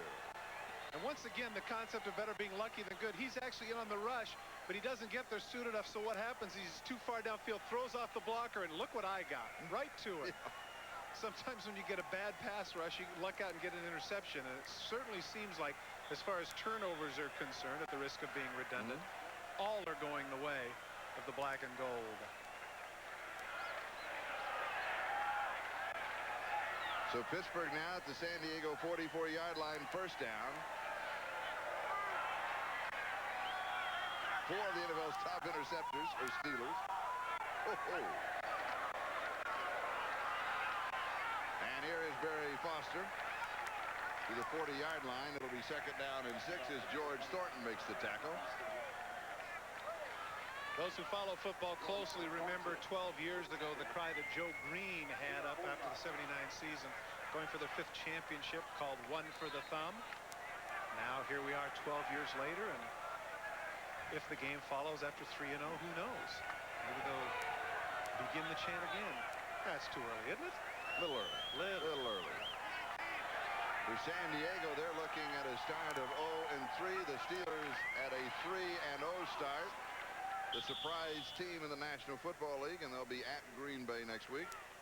The Chargers will be in the Astrodome against the run and shoot of the Oilers. At the risk of making fun of the age-old football axiom that this man, in fact, proffered to us about, we play them one game at a time. Yes. You look ahead here against, certainly a game in Green Bay would be very winnable, and then they have the bye week. Yes. So they can conceivably be looking at 4-0, getting all their people that are hurt back. And because of the fact that, interestingly enough, 3 of the first 4 games they've had, Charlie, have been on the road. And so they'll have, they'll have home games down the stretch when it counts heading into playoff time. And certainly, the way things are going, Pittsburgh in the playoffs is not, nobody would have guessed. Not a reach. No. Not a reach with the start they've had. Dwight Stone, the intended receiver, but he He really overthrew him. He had to get the ball away much more quickly than he wanted to. Well, now with Cincinnati having lost, that puts Houston and Cincinnati at 2-1, and if Cleveland wins today, that puts them at 1-2, and of course Pittsburgh would be on top. Gee, isn't that funny how I'm able to figure that out? Yes. Thank goodness it's early in the season, as opposed to if it was the 14th game of the season, then it's really confusing. Too many numbers to add up. I run out of fingers.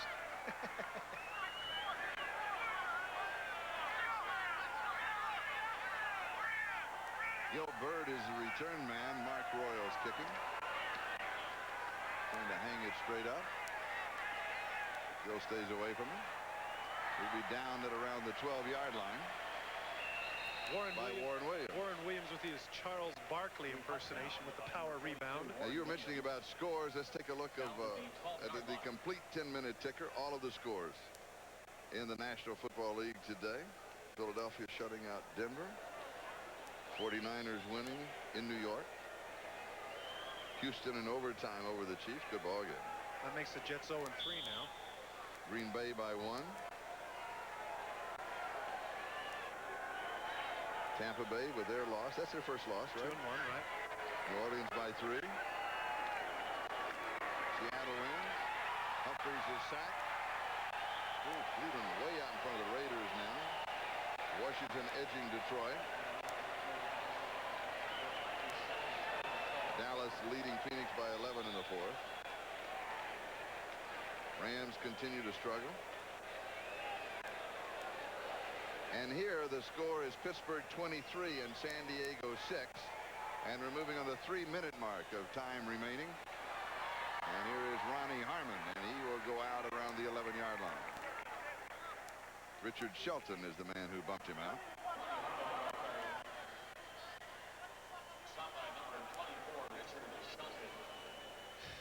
You know, on the one hand, looking at the Pittsburgh Steelers going, who would have thought they'd be 3-0, and the way it's heading right now, who would have thought the Raiders would begin the season 0-3?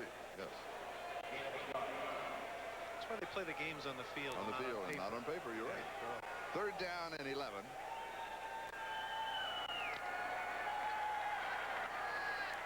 Notice how we waited till deep in the 4th quarter to get into the cliche pass. I thought that was good. Well done, yeah. I think so. Humphreys to throw. Pass is complete on the far side. It will be a couple of yards shy of the first down. The official on that side is John Alderton, the line judge. You could tell because he was injured early in the ball game. He comes limping up the sideline, but he's staying in the ball game. Sean Jefferson now on 4th down. Chargers going for it. I think as a referee, as a player, you have to know the difference between injury and pain. And the first down.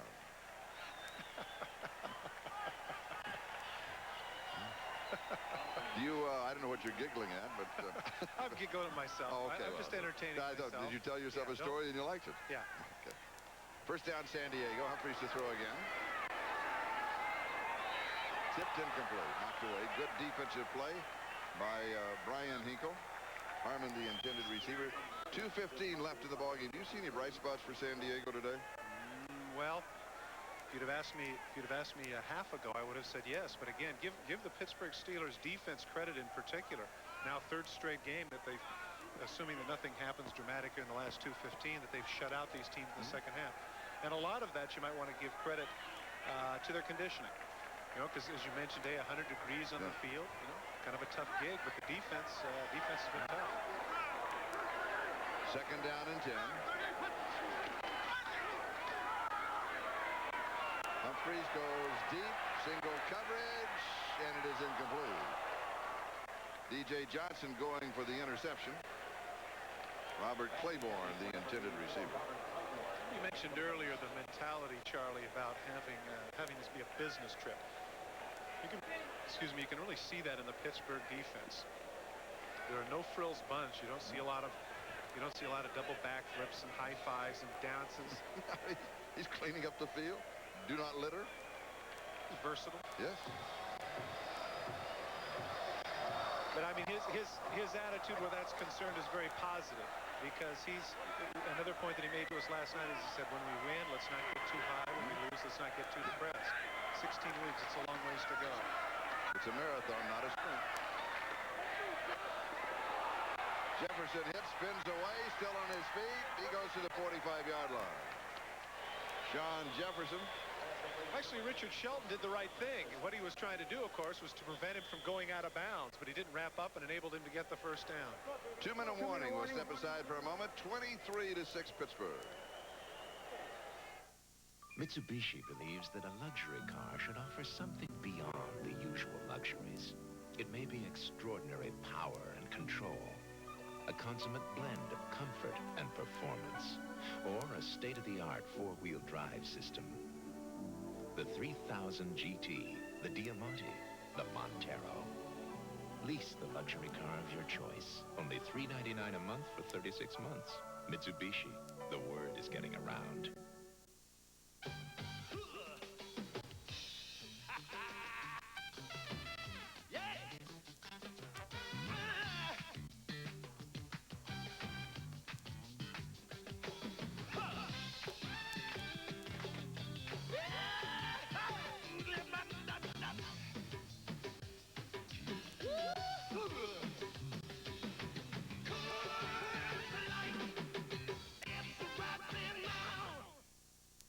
It's the Domino's Pizza NFL Spectacular. What are these guys into? Piling it on. And if you're into piling it on, get a Domino's medium with unlimited toppings now, just $8.99. And pile it on. Nobody knows like Domino's. Wow! I feel good. Yeah, this guy really gets around. He's got the auto light. American Orient Bar, we're guaranteed 2 years no matter how far he goes. That's why we've been everywhere. Wow! The Broncos. 3 times they reached the Super Bowl. 3 times at Cleveland's expense in the championship game. The Browns. Beware of these dogs. They're still smarting. It's the miracle maker John Elway versus the Cleveland Browns from the Dog Pound. An NBC football doubleheader next Sunday. Richard Shelton showing the confidence in the defense that he has. Watch as he comes up. He's not even trying to make the tackle. He just wants to keep him in bounds. Watch the hit. He doesn't use his arms or anything. Just knocks him back in bounds. Sure, we'll give you the first down. Just keep the clock running. Let's get out of here. Humphreys throws underneath the coverage to Harmon. Harmon goes out of bounds. That will stop the clock. The ball at the Steelers' 48-yard line. Hinkle was chasing Harmon. 1:51 time remaining, and a reminder for you viewers for next week, a doubleheader of NFL football here on NBC. San Diego at Houston, Denver, Cleveland, Buffalo, and New England. The big game is the second half, Pittsburgh and Green Bay. That goes to most of the country. Miami, Seattle, and Jets against the Rams. It's all next Sunday, starting with NFL Live at 12:30 Eastern Time here on NBC. Second down, Humphreys has all the time in the world, throws, and it is incomplete. Claiborne, the intended receiver, I think he was expecting him to cut off the route, and Claiborne went deep on it.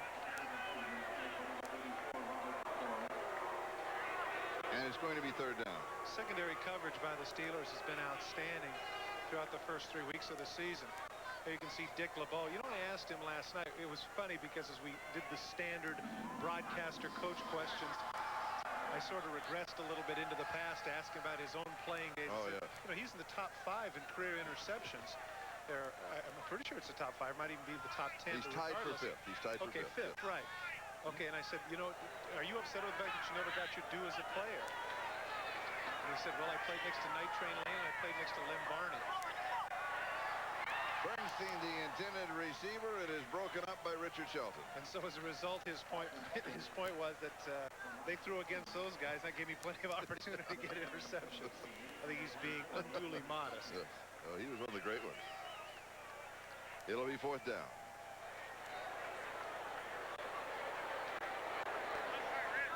You know, it's an interesting point that we're going back to Green Bay and Lambeau Field. Of course, that's where Dick LeBeau did play a couple of games there. Detroit Lions. They had a great rivalry with the Packers. Yeah, he was talking very favorable about the one game that the Packers lost in 1962 when they were the NFL champions. That was a Thanksgiving game when his Detroit Lions spanked them by a 26-7 count. He said his uniform wasn't even dirty. They sacked Bart Starr 11 times. Humphreys avoiding the sack. Had to throw early. Bernstein, the intended receiver, and the Steelers defense takes over. They control. Now, let me tell you why he's got that big smile on his face. Take a look at number 37, Carney Lake, with a strong safety blitz. They're doing things different, even right to the end. There's Rod Woodson on the blitz from the outside. Even at the end, the defensive coordinators and people are thinking. They're involved in the game. They haven't just said, okay, rush 3, backpedal 8, let them score a touchdown. They're still very much involved in the game, and that's a credit to the staff of Bill Cowher. So Pittsburgh takes over on downs. 1:33 time remaining. Steelers 23, Chargers 6. And they'll just run out the clock.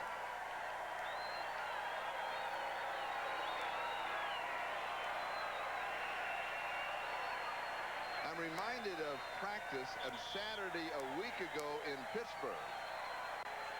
And the last thing they did on their Saturday practice was this formation, practicing running out the clock when you are ahead in the ballgame. So they left their Saturday practice on a very positive note. Yeah, that's right. Assuming that this is the way it's going to be. Yeah. Well, again, you know, the guy's the master psychologist. He's reading all the books, I guess. He's Rogers, he's Jung, he's Freud, all tied up into one. Oh, no, he's not that. That's Bill Cowher. Well, he's a football coach. No. See, we're broadcasters. We're supposed to do that sort of hyperbole. Don't you understand? But I don't understand what you're talking about if you want to know the truth. My brilliant producer, man. Not Carl Rogers, but Pepper Rogers is who I was referring to. Dwight Stone is the safety in this particular formation, and he is about 8 yards behind the line of scrimmage. That's in case there's a fumble or something unforeseen happens, and he can catch anybody on the Chargers that might come up with the football. We should also mention here, Charlie, though, that before we sing too many praise with regards to Bill Cowher, they also practice the Hail Mary and the onside kick. So, you know. But you're right. The kneel down was the last thing. Last thing they did.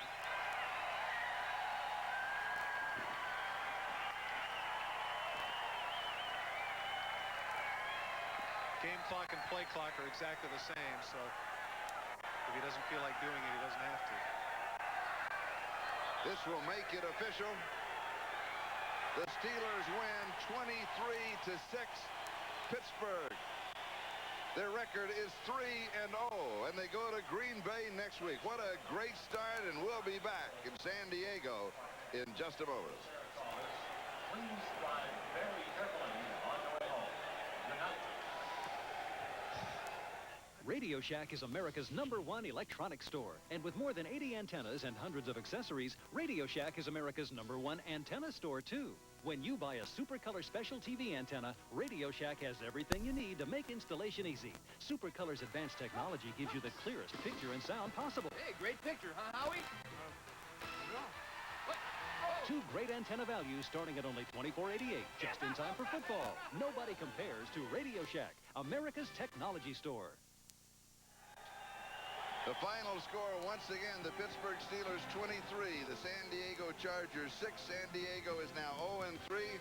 The Steelers are now 3-0, the first time since 1979. That was the year that they won the 4th one. Coming up next on most of these NBC stations, it's the all-new episodes of Secret Service and Eyewitness Video, followed by an NBC world premiere movie starring Kathy Ireland, Danger Island. Viewers on the West Coast will see these shows at their regular scheduled time. With 4,900 touchdowns a day around the world, it's no wonder Delta is the official airline of the NFL. The preceding has been a presentation of NBC Sports. Tuesday, on the season premiere of Quantum Leap, Sam leaps into Lee Harvey Oswald. Quantum Leap, the Oswald Conspiracy premieres NBC Tuesday. It is now 72 degrees and partly cloudy. Tomorrow, scattered showers.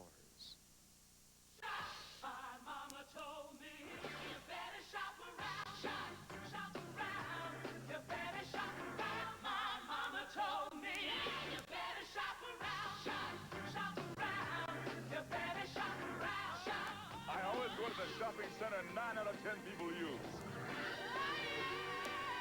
The genuine Belle of Pennsylvania Yellow Pages. 9 out of 10 use it. No other book can match it. A Belle Atlantic Company. It's the Dodge factory authorized clearance. Get up to $1,000 cash back on Caravan models. Plus, Plus, get air conditioning at no extra charge on Caravans. Dodge Caravan is America's best-selling minivan. List priced as low as $14,306 after cash back. See the Dodge dealer nearest you for the new Dodge you'll want to put in your garage. Ronald McDonald's Children's Charities Great Olds Giveaway is going on now at your local McDonald's restaurant. For a $2 donation to Ronald McDonald's Children's Charities, you're entered in a drawing for a new 1993 Oldsmobile Achieva S sedan. You can win a new Olds like last year's winners, Scott Hart, Brenda Rusnak, and Lori Whistler. This Great Olds Giveaway is sponsored by the Grand Olds Gang and WPXI TV. So enter now to win a new Oldsmobile Achieva at your local McDonald's restaurant and help lift kids to a better tomorrow. Government just isn't working for the hard-working families of America. We need fundamental change, not more of the same. That's why I've offered a comprehensive plan, a real plan to rebuild America, create 8 million new jobs, invest in education and job training, ensure quality, affordable health care for all. We're going to ask the rich to pay their fair share so the rest of America can finally get a break. A plan to put government back on your side. Read it yourself. Together we can make America work again. From Channel 11 News, this is the Fifth Quarter, brought to you in part by Foodland. Foodland, yes, your everyday satisfaction. By Stroh's, it's not just any beer, it's Stroh's. And by your neighborhood Ford dealer.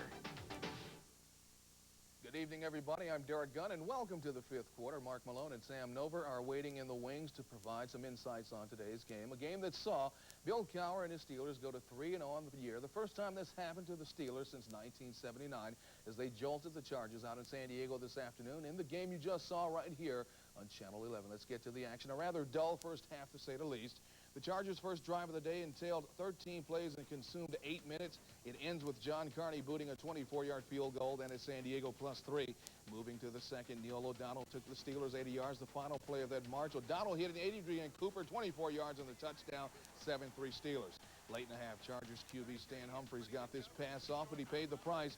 As Gerald Williams rolled into Humphries' ankle, he left for the rest of the half, but San Diego did get a field goal on that drive, and it was 7-6 at the break. The Steelers began an 80-yard drive late in the third. It carries over into the fourth. On the second play of the quarter, O'Donnell hits a wide open Dwight Stone in the back of the end zone, 5 yards touchdown. Gary Anderson missed the point after, and it's 13-6. The Chargers' next drive didn't last all that long, as this Humphries pass is batted up in the air by Kenny Davidson and picked by David Little, and the Steelers took over San Diego's 18. 5 plays later at the 1, it's O'Donnell on the naked bootleg left. He walked it on in to make it 20-6. 23-6, the final. Steelers now 3-0, as we said, the first time this happened since 1979. All right, we'll take a short break now, but when we return, Mark Malone will join me to discuss some of the finer points of today's game. Then we will head west to the Steelers locker room in San Diego for some live post-game thoughts. Just something for you to think about as the fifth quarter takes its break. We're back in a couple minutes from now.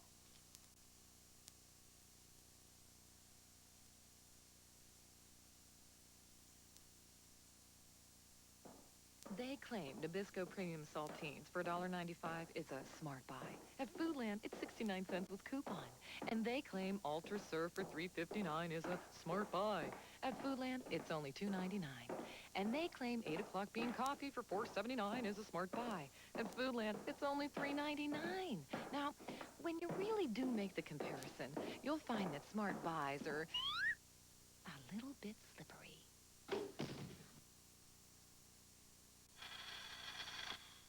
If you're like most people, you need more than a penny for your thoughts.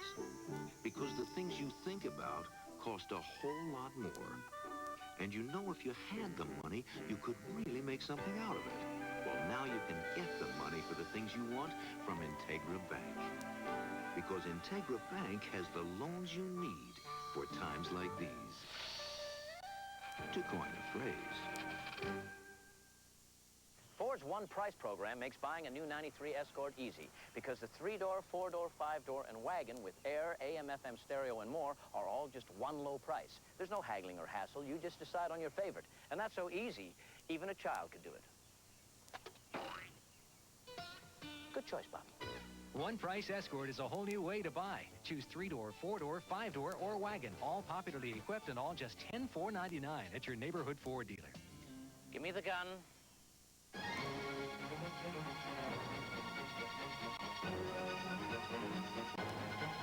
It's an extraordinary event, unequaled in circus history, when the very best artists and athletes from around the world unite in a spectacular tribute celebrating the American spirit.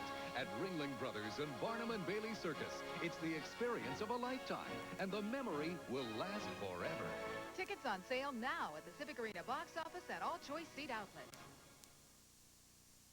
Welcome back to the fifth quarter, everybody. I'm Derek Gunn. Before we go to the locker room, Mark Malone joins me now to discuss some of the keys of today's game, and one in particular, the play of Neil O'Donnell. What a difference a year makes. A year ago, the guy was kind of guessing his way along, but now you see him playing with a lot more confidence and authority, Mark. Absolutely. He knows exactly what he wants to do, and this game was a close football game through three quarters anyways. It could have gone either way.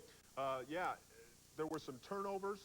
And on both sides, that could have allowed either team to run away with this game. But the difference in this game was the play quarterback Neil O'Donnell. As Derek said, San Diego came into this game with the idea that they were going to stop the running game, and particularly Barry Foster. Now that shows up 32 carries for 69 yards is all they had on the running game. The Chargers wanted to have O'Donnell win or lose the football game. Neil responded to the challenge. Let's take a couple of examples right now. In the second quarter, San Diego playing a defense with a lot of people on the line of scrimmage, trying to shut down the run, man-to-man coverage. Neil reads it perfectly, goes downfield to Jeff Graham. Graham comes up with a great catch. The ball a little short, but Graham is really becoming a great receiver. That is the biggest play of the first half, in my opinion. A couple plays later, O'Donnell reads that the Chargers have now gone into a two-deep zone, which is unusual defense for a team that wants to stop the run, but Neil picks it right up, goes to the guy that he has to, right down the middle, the weakness of the defense. He hits Adrian Cooper for 24 yards. And the touchdown. And again, this is a game, Derek, that they wanted, San Diego that is, wanted Neil O'Donnell to win or lose. And they put him in that position, and he rose to the occasion again. And it was just absolutely great to see the kid know where he had to go with the football, be pinpoint accurate, not get rattled. The other thing that I'd like to say, too, is that this football team has played so well in the second halves of all three of their games, and especially in the fourth quarter. They've been behind in the first two games at halftime and come back. Today was a close game. They pulled away. Great play. I think that has to do with conditioning and Coach Cowher. And, of course, they've got Green Bay, Don Mikowski, their quarterback, hurt next week. So it looks like they could go 4-0 going into this bye week. And add something to that, Mark. You talk about the Steelers playing great second-half football. Another factor to that is the fact that they have not allowed anybody to score any points on them in the second half in the first three games. Absolutely. A great close ball game. They only had one interception. They end up 3 interceptions on the game. The defense, again, because San Diego's got to come out and throw the football. That's the kind of position you want to put those defensive backs in all the time. Which gives them an even dirty dozen for the year. Now we turn it over to my colleague Sam Nover, who is standing by in the locker room out at Jack Murphy Stadium. Sammy? All right, Derek, thanks very much. Yes, you have taken the key stat. I think it's the most amazing statistic of all. The Steelers having not given up a point in the second half now of 3 consecutive football